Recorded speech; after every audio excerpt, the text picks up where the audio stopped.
ഇപ്പൊ ബസ്സില് ആണുങ്ങൾക്ക് സുരക്ഷിതം കേട്ട ശരിയാവും. പുതിയ ഫോൺ മേടിച്ചോ?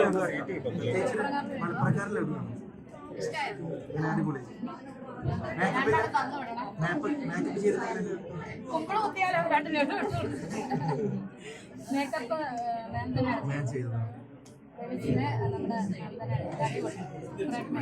നിങ്ങൾക്ക് അറിയാമല്ലോ, ഒരു ട്രഡീഷണൽ ബ്രൈഡൽ ലുക്കൊക്കെ ചെയ്തു.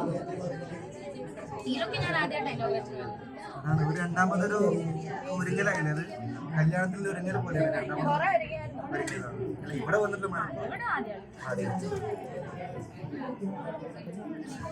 പുതിയ ഫോൺ മേടിച്ചോ? മേടിച്ചില്ല, ഗിഫ്റ്റ് കിട്ടിയതാ.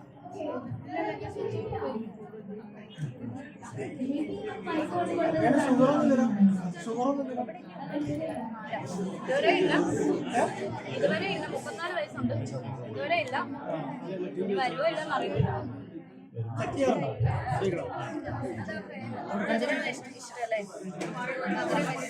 ചേച്ചി ഇപ്പൊ ബസ്സില് ആണുങ്ങൾക്ക് സുരക്ഷിതം കേട്ട ശരിയാവും. ബസ്സിലൊരു ഇൻസിഡന്റ് കാണുന്നില്ലേ? ഞാൻ അറിഞ്ഞില്ല. ആണോ? ഇങ്ങനെ സ്ക്രോൾ ചെയ്ത ഇപ്പം കണ്ടൊരു സാധനമാണോ നിങ്ങൾ പറഞ്ഞത്? ആരും സൂയിസൈഡ് ചെയ്തെന്ന്? അല്ല, അവൾക്കൊരു കേസ് ഉണ്ട് പറഞ്ഞപ്പോ. അതാ ഞാൻ പറഞ്ഞത്, അത് സൂയിസൈഡ് ചെയ്തതാണോ? ജെനുവിൻ ആയിരിക്കും, എനിക്കറിയില്ലല്ലോ, നമ്മളെ നാട്ടിലൊന്നും കേട്ടില്ല. ആളുകളുടെ ഭാഗത്ത് തെറ്റില്ലാത്തോണ്ടായിരിക്കും ആളങ്ങനെ മരിച്ചത്. ശരിക്കും നമ്മള് തെളിവ് വേണമല്ലോ, എന്തുണ്ടല്ലോ അതിന് തെളിവ് വേണം. തെളിവില്ലാണ്ട് ഒരാളെ ക്രൂശിക്കാൻ ഇപ്പൊ എന്നെ തന്നെ കണ്ടു, ഒരു തെളിവുമില്ല, ചുമ്മാ ഓരോന്ന് ആവശ്യമില്ലാത്തൊക്കെ പറഞ്ഞുകൊണ്ടിരിക്കുകയാണ്.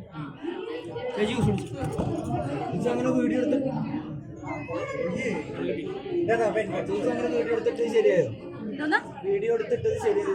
മനസ്സിലായല്ലോ, വീഡിയോ എടുത്തില്ലേ? ഇപ്പോഴാണ് ഞാൻ അറിയുന്നത്. സ്ക്രോൾ ചെയ്തപ്പോ അറിഞ്ഞതാണ്.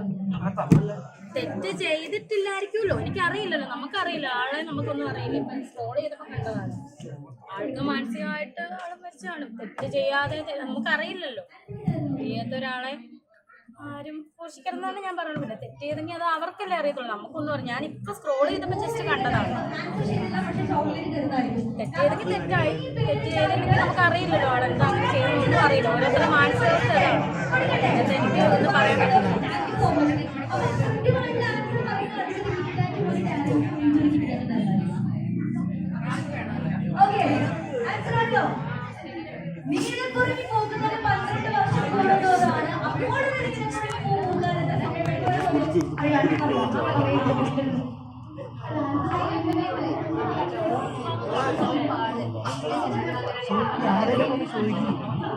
പുറത്തുനിന്നുള്ള സൗണ്ട് എന്ത് ജ്യൂസാ? പപ്പായല്ലേ? കപ്പളങ്ങല്ലേ? നാട്ടിലെങ്ങനെ പറയാ? മലപ്പുറം സൈഡില് പപ്പായ എന്ന് പറയും. കർമൂസ എന്ന് പറയും. കർമൂസ ചേച്ചി കോസ്റ്റ്യൂം സെലക്ഷൻ ആർക്കാണ്?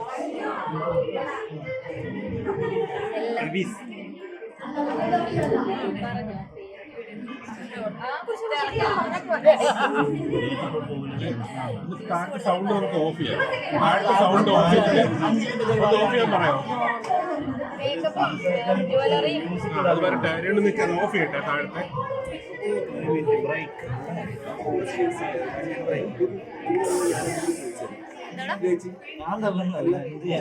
ചേച്ചിനോട് ആരും ഒന്നും ചോദിക്കുന്നില്ല. ഈ സൗണ്ട് ഒന്ന് ഓഫ് ചെയ്യട്ടെ. ചേച്ചി ജ്യൂസ് ഒന്ന് സ്ട്രോങ് ആയിട്ടിരിക്കില്ല.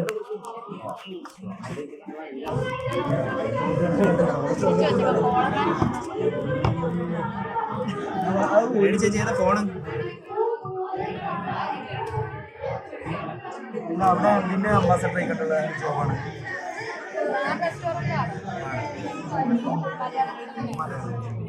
ആർക്ക് കീഴിലാണ്? ആർക്ക് കീഴിലാണ് അംബാസഡർ?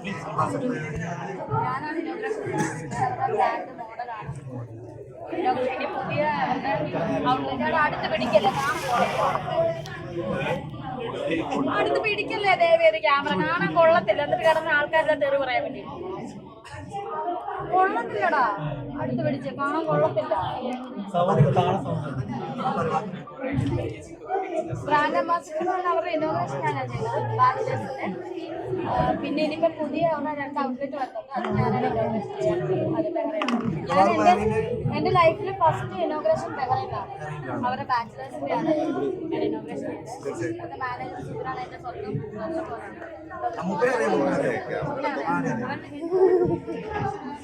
സ്വന്തം ഞങ്ങള് നല്ല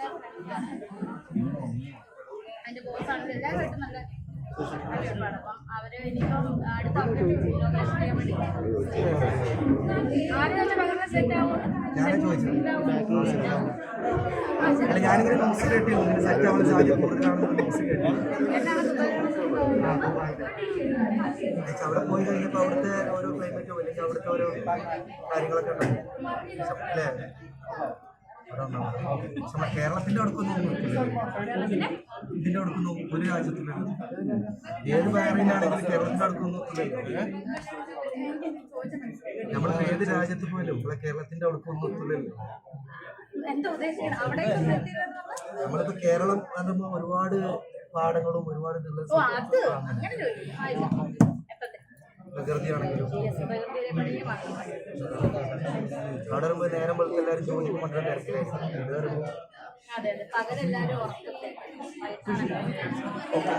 അവിടെ സെറ്റാൻ സാധ്യത കൂടുതലാണല്ലേ? അപ്പൊ ഈ സിനിമേന്റെ എന്തെങ്കിലും വർക്ക് കാര്യങ്ങളുണ്ട്? പുതിയതൊക്കെ സിനിമയിലുണ്ടോ?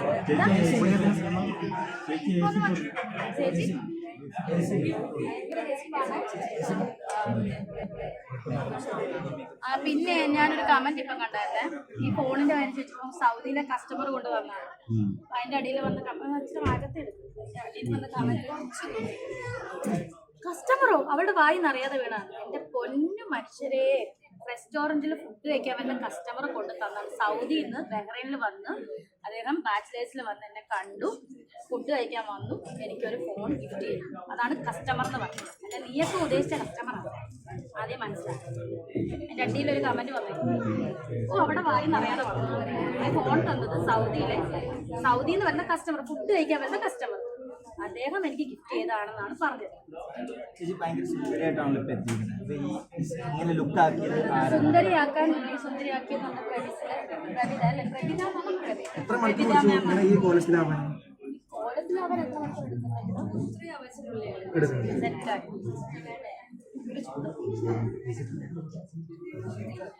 ഈ ഒരു ഉദ്ഘാടനത്തിന് രേണുസുധീനെ വിളിക്കാനുള്ള റീസൺ എന്താ?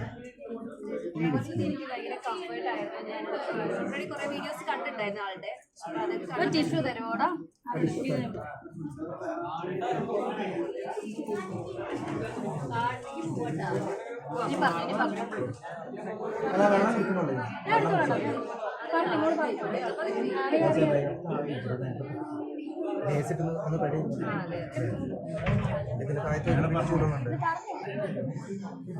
ഒന്നുകൂടെ ചോദിക്കാട്ടോ, അവിടെ വിട്ടുപോയി.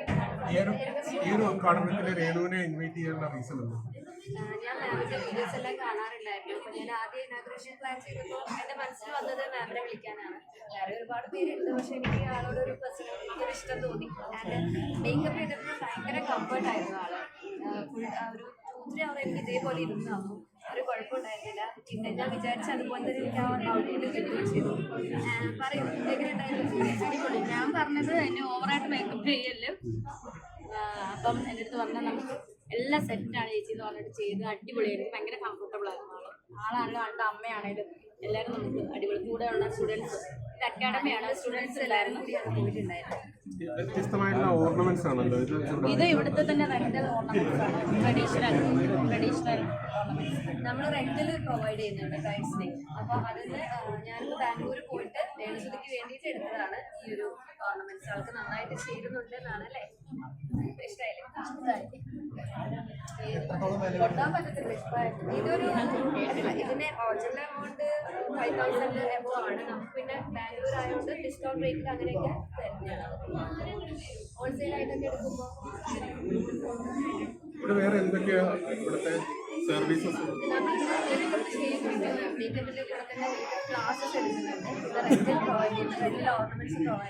ഇവർക്ക് ബ്യൂട്ടി പാർലർ ഉണ്ട്. ഇത് അക്കാഡമിയാണ്, പഠിപ്പിക്കുന്ന ക്ലാസ് റൂമാണ് അവിടെ. പിന്നെ മൈക്രോ ബ്ലേഡിങ്, നെയിൽ ആർട്ട്, അങ്ങനെ എല്ലാ സർവീസും പ്രൊവൈഡ് ചെയ്യുന്നുണ്ട്. അപ്പോൾ മെയിനായിട്ട് ഇവിടെ ക്ലാസ് ആണ്, അക്കാഡമി ആയിട്ടാണ്. മേക്കപ്പ് പഠിക്കാൻ ആഗ്രഹിക്കുന്നവർക്കൊക്കെ കോൺടാക്ട് ചെയ്യാം. പഠിക്കാൻ ഫീസ് എത്ര? നമ്മൾ 1 day class, 10 day class, 1 month ചേച്ചി ബഹ്റൈനിൽ പോയ സമയത്ത് ഒരു മിനിറ്റ്. റേഞ്ച് എന്ന് പറയുമ്പോൾ ഒരു പേഴ്സൺ അനുസരിച്ച് 1 day ക്ലാസ്സിനൊക്കെ ആ റേഞ്ചിലൊക്കെ നമ്മൾ ചെയ്ത് പഠിക്കുന്നില്ല. 1 month കോഴ്സൊക്കെ ആകുമ്പോൾ കഴിഞ്ഞില്ല കേട്ടോ, ഇനോഗ്രേഷൻ വന്നപ്പോഴേ ഉള്ളേ. കഴിഞ്ഞില്ല. ആ പറഞ്ഞു. ചേച്ചി ബഹ്റൈനിൽ ഒരു മിനിറ്റ്. അത് ഇനോഗ്രേഷന് നിൽക്കുവാണേ, കഴിഞ്ഞില്ല. അതാ വിളിക്കാൻ ഇറങ്ങിയിട്ടില്ല. ലൈറ്റാണ്. ആ മീഡിയക്കാരെല്ലാം ഫ്രണ്ടിലുണ്ട്. ഞാൻ മറന്നുപോയില്ല, ഞാൻ വിളിച്ചത്. കഴിഞ്ഞൊന്നെ വിളിച്ചാൽ മതിയോ? സ്റ്റാർട്ട് ചെയ്തോ ഇനോഗ്രേഷൻ? ഇനി പ്രോഗ്രാം കഴിഞ്ഞിട്ട് വിളിക്കണോ? ഓ ഓക്കെ ഓക്കെ, വണ്ടിക്കാരൻ വിളിക്കാം. ശരി ശരി ഓക്കെ ഓക്കെ ശരി ശരി ഓക്കെ. ഒരു പ്രോഗ്രാമിന്റെ കാര്യം അപ്പം ചേച്ചി ബഹ്റൈനിൽ പോയ സമയത്ത് ഇവിടെ കുറേ സംഭവം കേസും കാര്യങ്ങളായിരുന്നു. ക്ലാസിക്കല്ല വിവാദം, എനിക്കറിയില്ല. അല്ല ചേച്ചിയുടെ ചോദിക്കട്ടെ. ചേച്ചി ബഹ്റൈനിൽ പോയ സമയത്ത് ഇവിടെ ബിഷപ്പ് കേസ് കൊടുത്തു. അതുപോലെ തന്നെ അതുപോലെ തന്നെ ചേച്ചിയുടെ പേര് കേസ് കൊടുത്തു. അത് ചേച്ചിയും ചേച്ചിയുടെ ഒരു കൂട്ടുകാരും കൂടി പുള്ളിക്കെതിരെ അനാവശ്യമായിട്ടുള്ള കാര്യങ്ങൾ പറയുന്നുണ്ട്. അല്ല, അത് നഷ്ടപരിഹാരം ചോദിക്കും. അതുപോലെ തന്നെ നിങ്ങൾക്ക് തന്ന ഇഷ്ടദാനമായിട്ട് കിച്ചുവിനും ഇളയമോനും കൊടുത്ത അല്ലല്ല കിച്ചുവിന് ഇളയമോനും കൊടുത്ത അല്ല കിച്ചുവിന് ഇളയമോനും കൊടുത്ത ഇഷ്ടദാനം അത് തിരികെ മേടിക്കുന്നു. അതിന് കാരണം രേണു പുള്ളിയെ കുറിച്ച് ഇങ്ങനെ അനാവശ്യമായ കാര്യങ്ങൾ പറഞ്ഞതാണെന്നാണ്. ഒരു ഗിഫ്റ്റ് നമ്മൾ കൊടുത്ത ഇഷ്ടദാനം അല്ലെങ്കിൽ എന്തുമാണ്, ഒരു അച്ഛൻ മരിച്ച പിള്ളേർക്ക് ഗിഫ്റ്റ് കൊടുത്തു, ദൈവത്തിന്റെ പ്രതിപുരുഷൻ ഗിഫ്റ്റ് കൊടുത്തെങ്കിൽ അത് തിരിച്ചു മേടിക്കണമെങ്കിൽ വേണ്ട മാനസികാവസ്ഥ അതായിരിക്കും. പറയാൻ പറ്റും ഭാഷ പറയത്തോടെ. അതുപോലെ ഇപ്പം വേറെ കുറച്ച് ന്യൂസിലും വെബ്സൈറ്റിലും കണ്ടു. പുള്ളി പറഞ്ഞതിന്റെ പല കോൾ റെക്കോർഡും രേണുവിൻ്റെ ഉണ്ട്. അതായത് പുള്ളി പറഞ്ഞത് ഇങ്ങനെയാണ്, ഈ വീടും സ്ഥലവും തന്നതുകൊണ്ട് എനിക്ക് യാതൊരുവിധ കുഴപ്പമില്ല, പ്രശ്നമില്ല. ഞാൻ ഒരിക്കലും കുറ്റപ്പെടുത്തത്തില്ല എന്നാണ് എൻ്റെ ചേച്ചി എൻ്റെ സ്വന്തം സഹോദരിയോടാണ് പറഞ്ഞത്. എനിക്ക് മറ്റുള്ളവരെ പോലെ പേഴ്സണൽ വോയിസ് ഇട്ട് വേണമെങ്കിൽ ഏത് മീഡിയയ്ക്ക് കൊടുത്താലും കത്തി കയറുമെന്ന് എല്ലാവർക്കും അറിയാം. പക്ഷെ എൻ്റെ ഈ ഫോണിലല്ല, പഴയ ഫോണിനകത്ത് ഞാൻ ഇന്നലെ വൈകിട്ട് ബഹ്റൈനിൽ നിന്ന് വന്ന് ഞാൻ ആദ്യം നോക്കിയത് ആ റെക്കോർഡാണ്. ആ റെക്കോർഡ് എൻ്റെ അത് കേസോട്ട് മുന്നോട്ട് പോട്ടെ, നമുക്ക് കാണിക്കാം. അത് അന്നേരം കാണിക്കാം. കാണിക്കാതെ അങ്ങനെയല്ല, അത് അന്നേരം കാണിക്കേണ്ടവരെ കേൾപ്പിക്കേണ്ടവരെ കേൾപ്പിക്കും. കിച്ചുവൊക്കെ വിളിച്ചിട്ടുണ്ടായിരുന്നു. എന്നെ വിളിച്ചായിരുന്നു, എന്നെ ഉണ്ടോ വിശേഷം, സുഖമാണോ? അല്ലാതെ അവനെന്നാ ചോദിക്കാൻ, ഞങ്ങളുടെ ഇടയിൽ അതൊന്നും വിഷയമല്ല. അവൻ എന്നോട് ഇന്നലെ വിളിച്ച് ഇന്ന് വിളിച്ചിട്ട് ചോദിച്ചു, അമ്മ എന്നെ ഞാൻ ബഹ്റൈനിൽ വന്നില്ല, നെടുമ്പാശ്ശേരി ഇറങ്ങി ഉണ്ട്, എന്നെ വിളിച്ചു. ഞാൻ ഹലോ പറഞ്ഞപ്പോൾ എന്നോട് അമ്മ ഇറങ്ങി എന്നോട് വിശേഷം. ഇതാണ് കിച്ചു എന്നത്.